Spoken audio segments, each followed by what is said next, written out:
Hi, my name is Darryl. I'm the president and CEO at Finding Me Academy. I want to welcome you all to our third annual Grapevine Community Outreach Center basketball tournament. It's going to be a phenomenal event. We have a lot of youth already out here, as you can see. I'm going to share my story here shortly about me growing up in a fatherless environment, having a troubled past, and able to change lives. And so we just want to welcome you all and enjoy yourselves. Thank you.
Kilgore. I was born and raised in South Bend, Indiana. How many guys heard of Notre Dame? That's where Notre Dame's located at. So I grew up in a fatherless environment. My dad left me about the age of 8, and I was also a troubled youth. I was causing so much trouble. Literally every day I was being sit down in the office, and my mom was getting ready to ship me off to boys' school if I didn't get my act together, because I just had so much anger because I didn't know why my dad wasn't around. And so my grandparents took over. And so my grandfather, he owned his own lawn service. And so I would wake up at 6 a.m. in the morning during the summer times when other kids got to go outside and play or go out to, basketball camps. But I had to work. And at the time, I didn't know what it was doing for me. And but now I do. And so I was lifting up 100-pound lawnmowers, throwing 75-pound bags of grass on the truck. And my grandmother, she introduced me to my Lord and Savior, Jesus Christ. She was very patient with me. I could just remember doing just evil things to her, just because I was angry. I got a lot of whoopings, don't get me wrong, but she was also patient. She showed me love. It just wasn't, you do this and you do that. She also took time out, prayed with me, prayed for me. And so my 8th grade year, that's when I started making a turn for the better. I started playing basketball, so I was a late bloomer. I started growing back to back. It was summers I grew like 4 inches one summer, then I grew another 4 inches that following summer. So by the time I was in the 8th grade, I was about 6 feet tall, 6'1", and then my freshman year, I grew another 3 inches, and I was 6'3" then. And so I had to work my way up. So I started playing freshman, JV, and the reason being is that my coach wanted to preserve me, and I kind of understood that. And I had other high school coaches around the city saying, man, I would have played you right off the bat. But I'm glad he didn't, because it made me humble. And so that summer between my junior year, I put in so much work that my head coach told me, if you don't shoot the basketball, I'm taking you out the game. And he put me at my natural position, and by my junior year, I was 6'4". I was the tallest player on my team. And he put me at the 2-guard position, and it was a blessing, because he knew that I was going to play that in college. And so I was first team all-conference, first team all-state my junior year, and then also I was actually considered the player of the year, but they gave it to another guy who had more time, was more political. But my numbers was better, we won more games, we actually won the conference. And then my senior year, I was first team all-state, McDonald's All-American candidate. But one thing that was missing was that I didn't have my grades. So I was so focused on basketball that I forgot the most important thing, which is student athlete. And see, that's what a lot of kids miss out on. You have to get your academics first. And so by me not doing so, I was being recruited by Kentucky when they just won the national championship with Tubby Smith. USC was sending me stacks of letters every day. Purdue was recruiting me. You pretty much name it. Every school in America was recruiting me. I was the 7th best shooting guard in the country, but I didn't have my grades. And so I was sitting in my room one day, lost. I didn't know what I was going to do. And so my mom said, Demetrius, you got a phone call, and it was from Tyler Junior College. That was my only phone call, my only scholarship offer. I flew down there, and it was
My name is Darryl Tyson.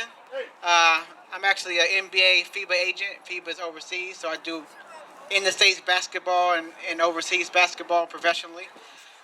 Take guys to the next level out of not out of high school, but out of college, on to the next professional level. So basically, I deal with NBA players, from NBA players to overseas players.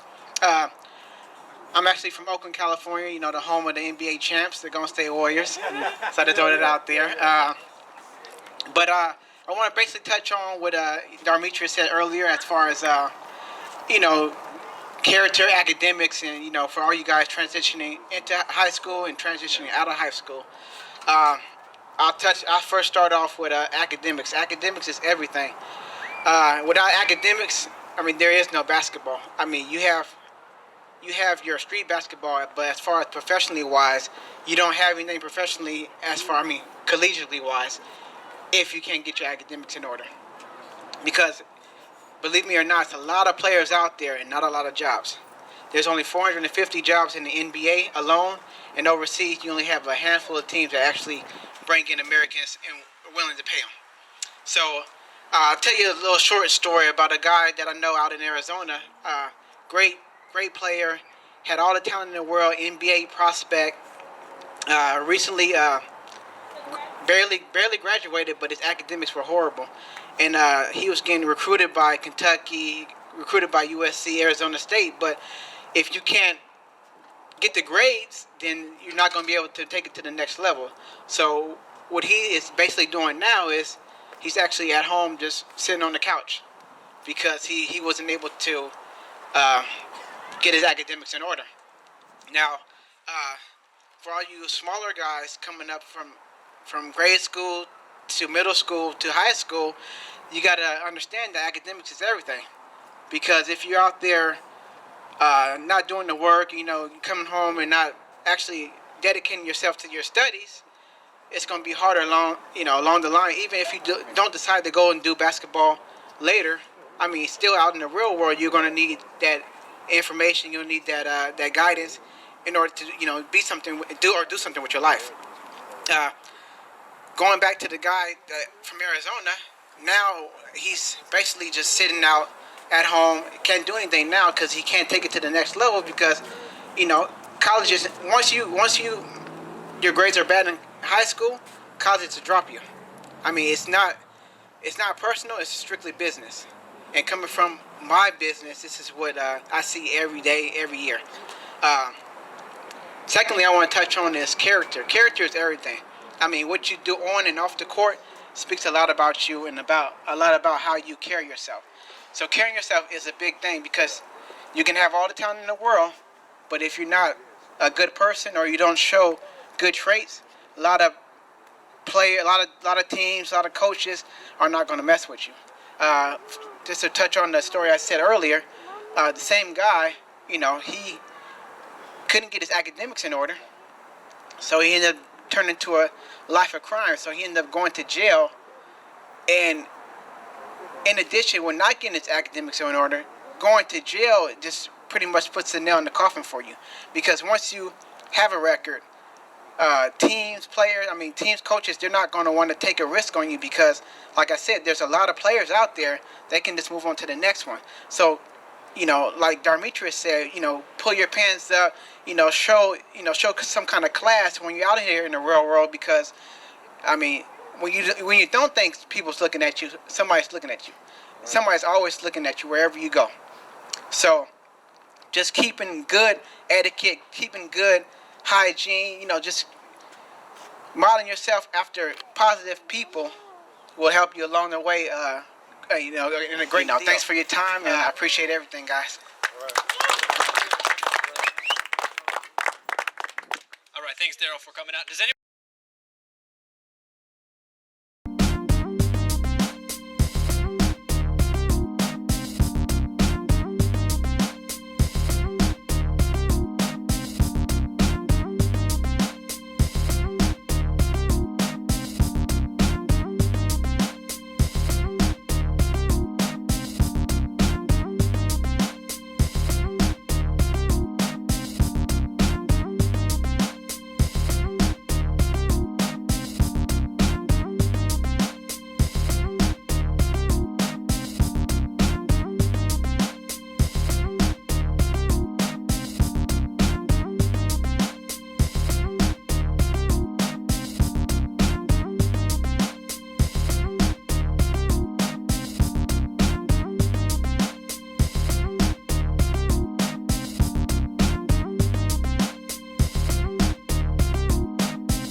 Alright guys, I want to thank you guys for coming on out, supporting us. We definitely want to thank the Grapevine Community Outreach Center as well as the Grapevine Police Department and also Darryl Tyson, who's a FIBA agent and NBA agent. So we definitely changed some lives here and really appreciate you all. Thank you for the support. Till next time, see you.